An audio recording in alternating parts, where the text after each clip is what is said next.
एक छोटे से हरे भरे गांव शामली में एक छोटा सा परिवार रहता था। उस परिवार में एक माँ और एक बेटी थी। दोनों प्यार से मिलजुल कर रहती थी। माँ का नाम रमा था और बेटी का नाम परी। परी 15 साल की एक छोटी सी बच्ची थी। उसका जन्मदिन कुछ दिनों बाद आने वाला था। एक दिन जब रमा रसोई में थी, तभी उनकी बेटी परी आई और बोली, माँ, आप क्या कर रही है? अरे परी बेटी, मैं हम दोनों के लिए खाना बना रही हूँ। तुमने पढ़ाई कर ली क्या? हाँ माँ, मैंने अच्छी तरह से पढ़ाई कर ली। माँ, मुझे आपसे एक बात पूछनी थी। अरे मेरी प्यारी गुड़िया, क्या बात पूछनी है?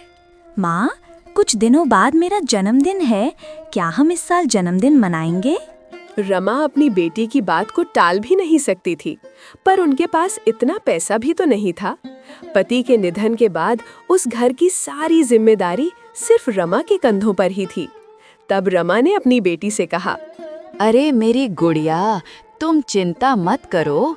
इस साल हम दोनों, सिर्फ मैं और तुम, मिलकर अच्छे से जन्मदिन मनाएंगे।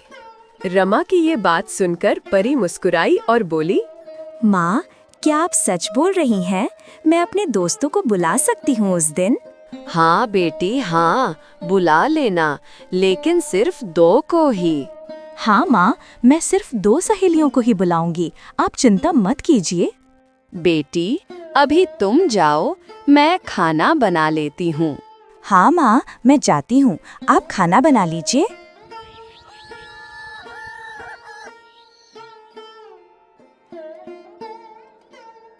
रात का समय था। दोनों माँ बेटी खाना खाने के बाद चारपाई पर बैठी थी। तभी परी ने अपनी माँ से कहा, माँ, आज आपने जो खाना बनाया था वो बहुत स्वादिष्ट था। खाकर मन खुश हो गया। सच में आज का खाना लाजवाब था। मेरी प्यारी गुड़िया को तो हमेशा मेरे हाथ के बने खाने अच्छे ही लगते हैं, और आज तो तू बहुत खुश दिख रही है। जन्मदिन आने वाला है ना, इसलिए इतनी खुश है। हाँ माँ, इस बार हम जन्मदिन मनाएंगे। सोचकर ही बहुत अच्छा लग रहा है। आपने जब हाँ कही ना, तो मन जैसे खिल गया। आप तो सबसे प्यारी माँ हैं। पति के निधन के बाद रमा के जीवन में परी ही उसकी पूरी दुनिया बन गई थी। वो कभी नहीं चाहती थी कि उनकी बेटी निराश हो। कभी-कभी तो परी की खुशी के लिए खुद भी उसके साथ बच्ची बनकर खेलती और हंसती थी। हाँ बेटी, इस बार तो हम दोनों मिलकर तेरे जन्मदिन पर खूब मस्ती करेंगे। मेरी प्यारी गुड़िया के जन्मदिन पर अगर हम ही मस्ती नहीं करेंगे तो फिर कौन करेगा? हाँ माँ, इस बार तो हम खूब मस्ती करेंगे। हाँ बेटी, ठीक है, लेकिन अब हम सो जाते हैं। बहुत रात हो गई है।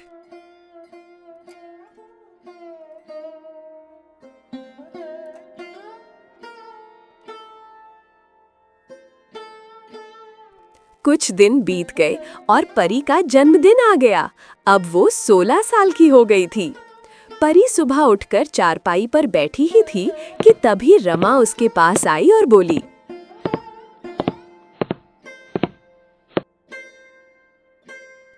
अरे मेरी प्यारी गुड़िया उठ गई। जन्मदिन मुबारक हो मेरी बेटी। तू अब 16 साल की हो गई। देखो तो मेरी नन्ही सी बच्ची अब कितनी बड़ी हो गई है। शुक्रिया माँ, मैं कितनी भी बड़ी क्यों ना हो जाऊं, आपके लिए तो हमेशा आपकी गुड़िया ही रहूंगी। और माँ, आपने कहा था ना कि मैं अपनी 2 सहेलियों को अपने जन्मदिन पर बुला सकती हूँ।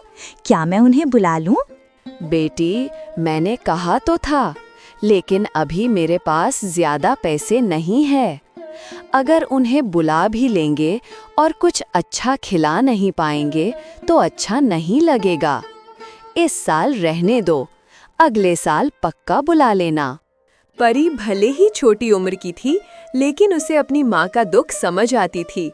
वो कभी भी किसी बात की जिद नहीं करती थी, क्योंकि उसे पता था कि उसके पिता के गुजर जाने के बाद सारी जिम्मेदारी उसकी माँ रमा के कंधों पर ही आ गई है। कोई बात नहीं माँ, अगले साल बुला लेंगे। इस बार आप और मैं मिलकर मस्ती करेंगे, बहुत मजा आएगा। ठीक है मेरी प्यारी गुड़िया, अभी तू उठ जा, मैं रसोई में जाती हूँ। ऐसा कहकर रमा रसोई में चली जाती है।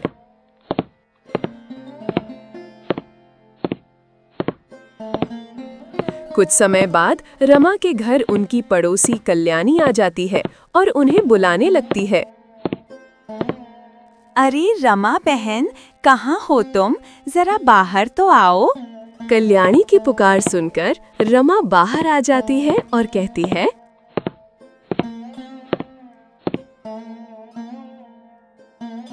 अरे कल्याणी बहन, आप कब आई? बैठिए ना।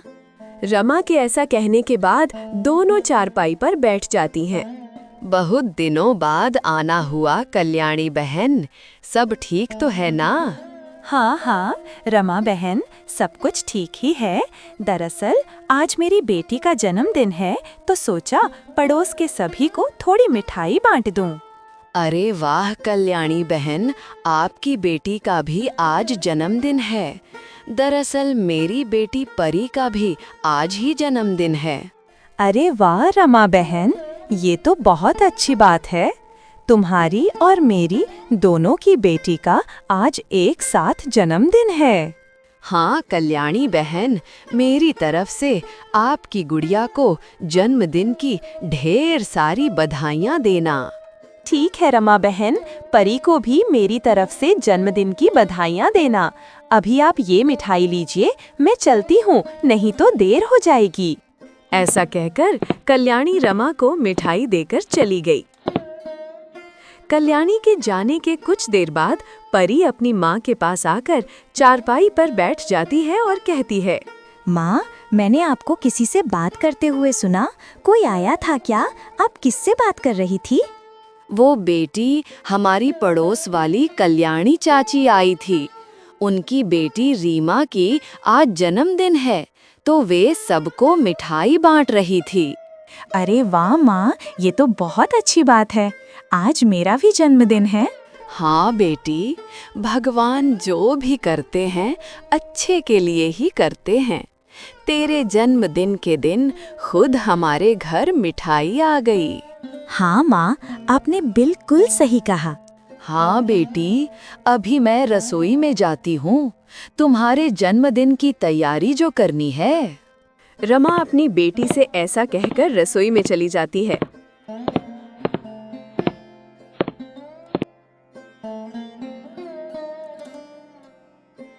ऐसे ही परी के जन्मदिन के बाद कुछ दिन बीत गए और एक दिन रमा के घर उसकी दूर की रिश्तेदार बहन गीता आई।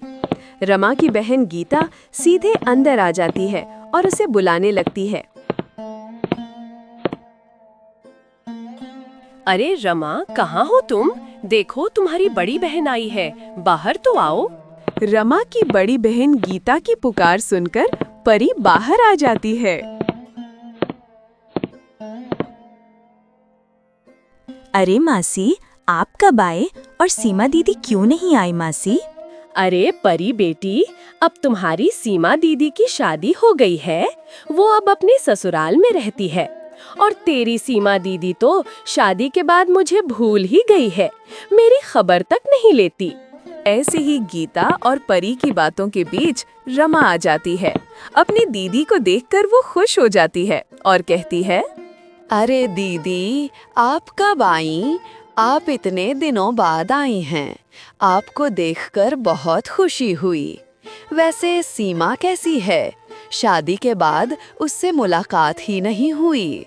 अरे रमा, अब तुझे क्या ही बताऊं, सीमा की शादी के बाद तो मेरी पूरी दुनिया ही बदल गई है। रमा को अपनी दीदी की बात सुनकर एहसास हुआ कि वो भीतर ही भीतर कुछ दुखी और परेशान है, इसलिए उसने प्यार से परी को अंदर जाने को कहा।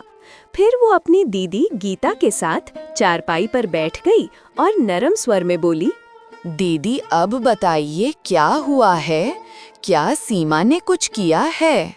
रमा, अब तुझे क्या ही बताऊं, सीमा तो शादी के बाद पूरी तरह बदल गई है। पहले जैसी प्यारी, हंसमुख और अपनी माँ की चिंता करने वाली बेटी अब तो जैसे कहीं खो सी गई है।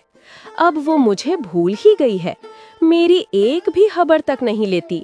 मैं कैसी हूँ, क्या कर रही हूँ, कोई पूछने वाला नहीं रहा। दिल बहुत दुखता है रमा। कभी कभी तो लगता है उसकी शादी कराकर शायद मैंने गलती ही कर दी।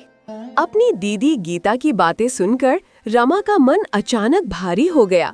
वो घबरा सी गई क्योंकि वो खुद भी एक बेटी की माँ थी। दीदी के दुख भरे शब्द सुनकर उसके दिल में भी एक अनजाना डर घर करने लगा। कहीं भविष्य में उसकी परी के साथ भी ऐसा कुछ ना हो जाए। अरे रमा, अब तुम किस सोच में डूब गई हो? मेरी तो किस्मत ही खराब है शायद। इसी वजह से आज मुझे ऐसा दिन देखना पड़ रहा है। दीदी, आपकी बात सुनकर मेरा मन भी घबरा गया। आखिर मैं भी तो एक बेटी की ना हूँ ना।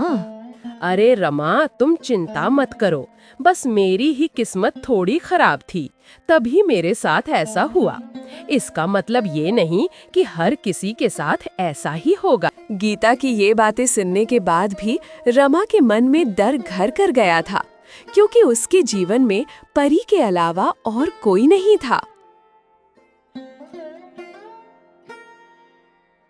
कुछ साल यूं ही बीत गए। परी अब बड़ी हो चुकी थी और रमा की उम्र भी ढलने लगी थी। अब रमा के मन में बस एक ही ख्वाहिश थी कि वो अपनी बेटी परी की शादी एक अच्छे, संस्कारी और समझदार लड़के से कराए, ताकि वो अपनी माँ की जिम्मेदारी पूरी कर सके और परी को सदा खुश देख सके। अरे परी बेटी, तुम कहाँ हो? जरा इधर तो आओ, मुझे तुमसे एक जरूरी बात करनी है। माँ की पुकार सुनते ही परी तुरंत बाहर आ गई। वो धीरे से अपनी माँ के पास बैठ गई और प्यार भरी आवाज में बोली, माँ बताइए क्या जरूरी बात है मुझसे? आपने तो ऐसे बुलाया जैसे कोई बहुत बड़ी बात कहनी हो। हाँ बेटी, मुझे तुझसे एक बहुत जरूरी बात करनी है। देख, मेरा इस दुनिया में तेरे सिवा कोई नहीं है। मेरी सारी दुनिया तो बस तू ही है। अब मेरी उम्र भी धीरे धीरे ढलती जा रही है और मैं चाहती हूँ कि तेरा जीवन सुकून और खुशियों से भरा हो। इसलिए मैं सोच रही हूँ कि अब तेरी शादी एक अच्छे, संस्कारी और समझदार लड़के से कर दूँ। और बेटी, तेरे लिए एक बहुत अच्छा रिश्ता भी आया है। लड़का भी बहुत अच्छा है। माँ की बातें सुनकर परी कुछ देर तक चुप रही, मानो किसी गहरी सोच में डूब गई हो। फिर धीरे से अपनी माँ की ओर देखते हुए बोली, माँ, ये आप क्या कह रही हैं? मुझे शादी नहीं करनी है। मैं आपको छोड़कर कैसे रहूंगी? और आप भी तो मेरे बिना नहीं रह सकती। फिर ले शादी की बातें क्यों कर रही हैं? मुझे तो हमेशा आपके साथ ही रहना है। अरे बेटी, ये तो संसार का नियम है। लड़की जब जन्म लेती है तो एक न एक दिन उसे अपने घर से ससुराल जाना ही पड़ता है। और वैसे भी मैं अब कितने दिन की मेहमान हूँ। मेरे बाद तेरा सहारा कौन होगा? इसलिए मैं चाहती हूँ कि तेरी शादी मेरे जीते जी हो जाए, ताकि मैं निश्चिंत हो जाऊं कि तू अपने घर में खुश है। और हाँ बेटी, शादी के बाद मुझसे मिलने जरूर आना, वरना ये घर सूना लगने लगेगा। माँ की बातें सुनकर परी कुछ पल चुप रही, फिर धीमे स्वर में बोली, माँ, मुझे थोड़ा समय चाहिए। मैं अच्छे से सोचकर, मन को समझाकर आपको बताऊंगी। अभी मेरा दिल कुछ समझ नहीं पा रहा है।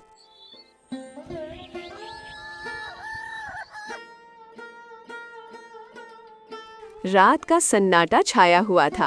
परी चारपाई पर बैठी, हाथ बंधे, गहरी सोच में डूबी हुई थी। दिन में जो माँ ने मेरी शादी के बारे में कहा था, अब समझ नहीं आ रहा कि मैं क्या करूं। माँ की बात टालना भी अच्छा नहीं लगता, लेकिन उन्हें छोड़कर जाने का मन भी नहीं है।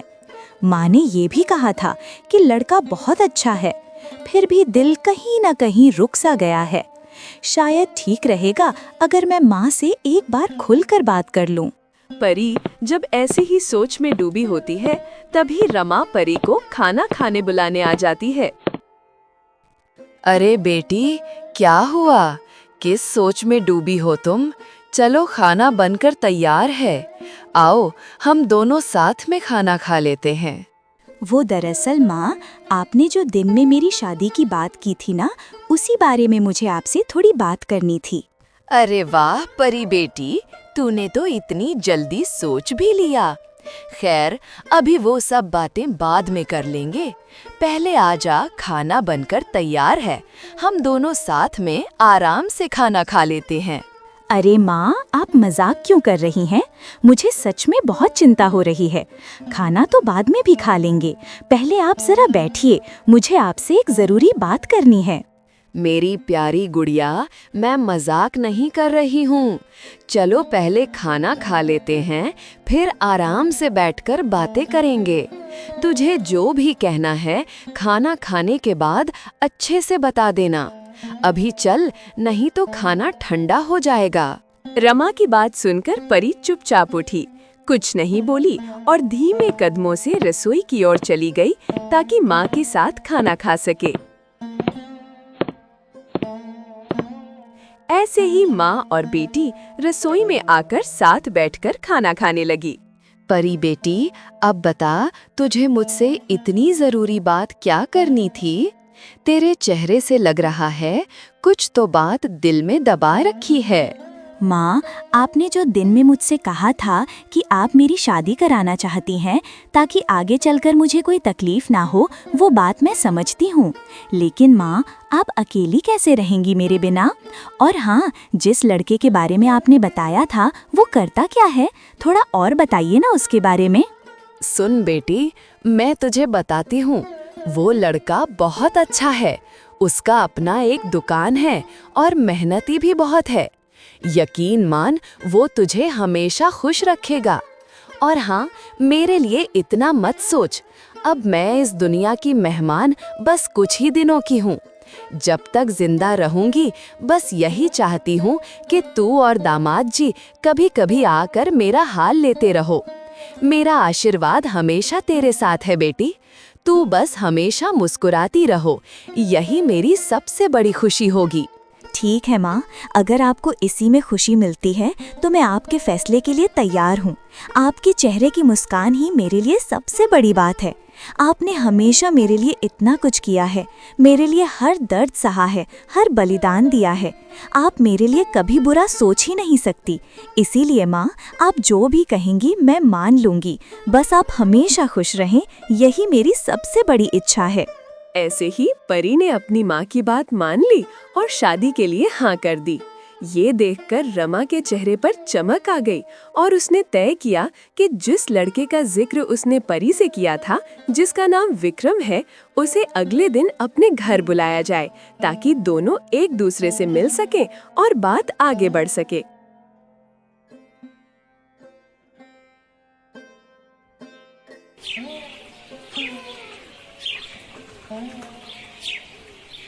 अगले दिन रमा के घर परी को देखने के लिए विक्रम आ गया। बेटे विक्रम, तुम्हें आने में कोई तकलीफ तो नहीं हुई ना? नहीं माँ जी, मुझे यहाँ आने में बिल्कुल भी कोई तकलीफ नहीं हुई, बल्कि आपका घर देखकर तो बहुत अच्छा लगा। वैसे आप कैसी हैं? असल में विक्रम के माता पिता का देहांत तब हो गया था जब विक्रम बहुत छोटा था। इसलिए इस शुभ अवसर पर, जहां आमतौर पर माता पिता साथ होते हैं, वहां विक्रम आज अपने जीवन का ये महत्वपूर्ण कदम अकेले ही उठाने आया था। विक्रम बेटा, मैं तो ठीक ही हूँ। बस अब एक ही ख्वाहिश बाकी है कि अपनी बेटी की शादी एक अच्छे और समझदार लड़के से कर दूं, ताकि वो अपने ससुराल में हमेशा खुश रहे।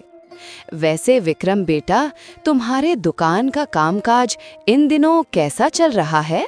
कामकाज तो बहुत अच्छा चल रहा है माँ जी, और आप बिल्कुल चिंता मत कीजिए। मैं वादा करता हूँ कि आपकी बेटी को हमेशा खुश रखूंगा, उसे कभी किसी चीज की कमी महसूस नहीं होने दूंगा। हाँ बेटा, मुझे तुम पर पूरा भरोसा है कि तुम मेरी बेटी को हमेशा खुश रखोगे। विक्रम बेटा, इस दुनिया में परी के अलावा मेरा कोई नहीं है। उसके जाने के बाद मैं बिल्कुल अकेला पड़ जाऊंगी। बस यही उम्मीद रखती हूँ कि तुम दोनों कभी कभी मेरी खबर लेने आते रहोगे, ताकि मुझे ये एहसास बना रहे कि मेरी बेटी सच में खुश है। आप चिंता मत कीजिए माँ जी, मैं वादा करता हूँ कि आपकी बेटी को हमेशा खुश रखूंगा, उसका हर सपना पूरा करने की कोशिश करूंगा। लेकिन माँ जी, अगर आपकी इजाज़त हो तो मैं अभी परी से भी मिलना चाहूँगा, ताकि उससे कुछ बातें कर सकूं और उसे थोड़ा बेहतर जान सकूं। हाँ बेटा, बिल्कुल। तुम दोनों का आपस में बातें करना और एक दूसरे को समझना बहुत ज़रूरी है। आखिर अब तुम दोनों को पूरी जिंदगी एक साथ बितानी है। जितना बेहतर तुम एक दूसरे को जानोगे, उतना ही मजबूत तुम्हारा रिश्ता बनेगा। हाँ माँ, आपने बिल्कुल सही कहा। मैं पूरी कोशिश करूंगा कि मैं परी को अच्छे से समझ सकूं, उसके हर एहसास और पसंद को जान सकूं, ताकि मैं उसे हमेशा खुश रख सकूं और उसके चेहरे पर मुस्कान बनी रहे। ठीक है बेटा, तुम यहीं बैठो, मैं अभी परी को बुलाती हूँ। उसे भी अच्छा लगेगा तुमसे मिलकर। आखिर उसकी नई जिंदगी की शुरुआत तुमसे ही तो होने वाली है।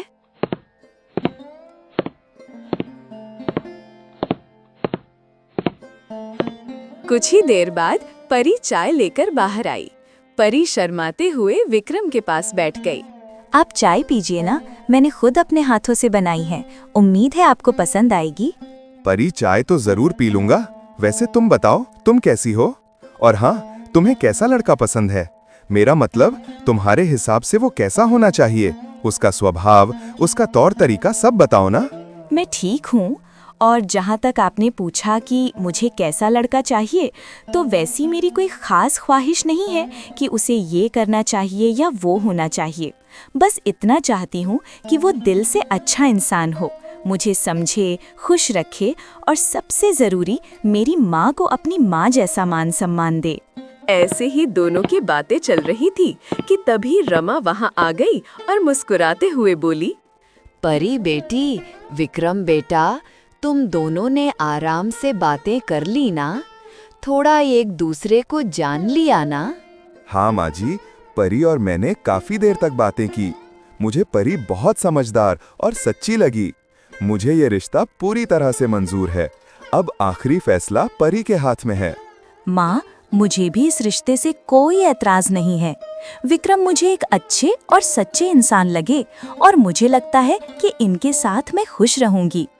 अच्छा तो ठीक है, अगर तुम दोनों को ये रिश्ता मंजूर है तो इससे बढ़कर खुशी की बात और क्या हो सकती है। अब बस शादी की तैयारियां शुरू करनी है और शुभ दिन तय करना है। और इसी तरह विक्रम और परी का रिश्ता पक्का हो गया।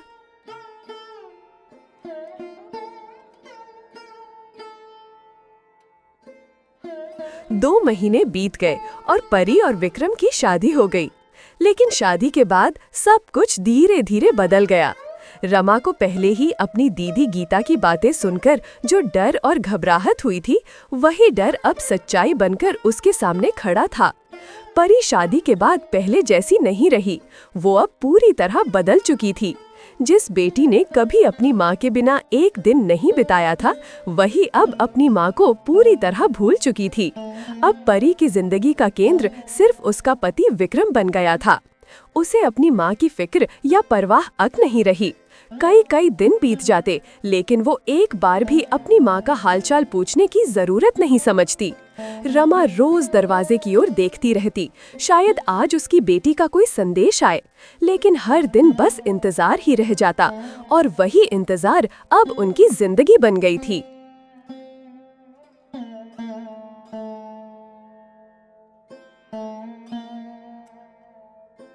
दुकान में इस बार बहुत बड़ा घाटा हो गया है। अब तो घर का खर्च चलाना भी मुश्किल हो गया है। समझ नहीं आ रहा कि क्या करूं, किससे मदद मांगूं। इतने बड़े नुकसान का सामना पहले कभी नहीं करना पड़ा था। हालत ये है कि दुकान खोलने के लिए अब दुकान में सामान तक नहीं बचा और नया माल लाने के लिए भी पैसे नहीं हैं। सच कहूं तो जिंदगी जैसे ठहर सी गई है, कोई रास्ता नजर नहीं आ रहा। विक्रम की ये सारी बातें सुनकर परी का दिल भारी हो गया। उसने दुखी स्वर में कहा, अब हमारा क्या होगा भला? समझ नहीं आता भगवान हमें किस गलती की सजा दे रहे हैं। दुकान बंद हो गई, अब घर कैसे चलेगा, रोजी रोटी का क्या होगा, सोचकर ही दिल डर से भर जाता है। कभी सोचा भी नहीं था कि ऐसा दिन भी देखना पड़ेगा। भाग्यवान, मुझे लगता है कि हमने शादी के बाद जब तुम्हारी माँ से रिश्ता तोड़ लिया था, जब उन्हें अकेला छोड़ दिया था, शायद भगवान हमें उसी गलती की सजा दे रहे हैं। इंसान चाहे जितना भी आगे बढ़ जाए, लेकिन माँ का दिल तोड़ने की कीमत कभी ना कभी चुकाने ही पड़ती है। जब विक्रम और परी की जिंदगी में मुसीबतों का तूफान आ गया, तब जाकर दोनों को अपनी की हुई गलती का एहसास हुआ। उन्हें समझ आया कि इंसान की असली ताकत धन या दुकान नहीं होती, बल्कि अपनों का साथ और उनका आशीर्वाद होता है, जिसे उन्होंने खुद अपने हाथों से खो दिया था।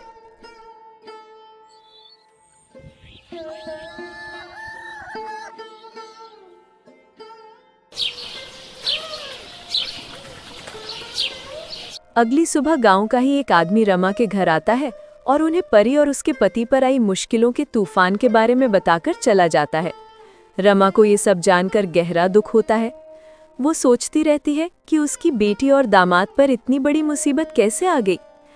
आखिरकार वो एक दृढ़ निर्णय लेती है। अब चाहे कुछ भी हो जाए, वो अपनी जमीन जायदाद सब बेचकर परी और विक्रम के पास जाएगी, ताकि उनकी हर संभव मदद कर सके और उन्हें इस मुश्किल वक्त से बाहर निकाल सके।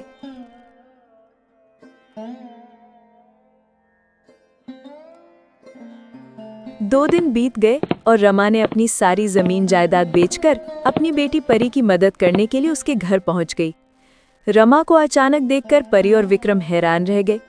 रमा ने उनके चेहरे की घबराहट देख मुस्कुराने की कोशिश की और धीरे से बोली, परी बेटी, विक्रम बेटा, मुझे तुम्हारी सारी परेशानियों के बारे में पता चल गया है, लेकिन तुम दोनों चिंता मत करो। मैं हूं ना, मेरे रहते तुम्हारे ऊपर कोई मुसीबत कभी नहीं आने दूंगी। जब तक सांस चल रही है, मैं तुम्हारे साथ खड़ी रहूंगी। रमा की ये बातें सुनकर परी की आंखों में आंसू भर आए। विक्रम और परी दोनों को अपनी गलती का गहरा एहसास हो गया। उन्होंने भावुक होकर रमा से माफी मांगी और उस दिन से परी और विक्रम ने तय किया कि अब माँ उनके साथ इसी घर में रहेंगी। और इसी के साथ रमा के दुख भरे दिनों का अंत हुआ। घर में फिर से खुशियों की रौनक लौट आई और सबके चेहरों पर सुकून भरी मुस्कान खिल उठी।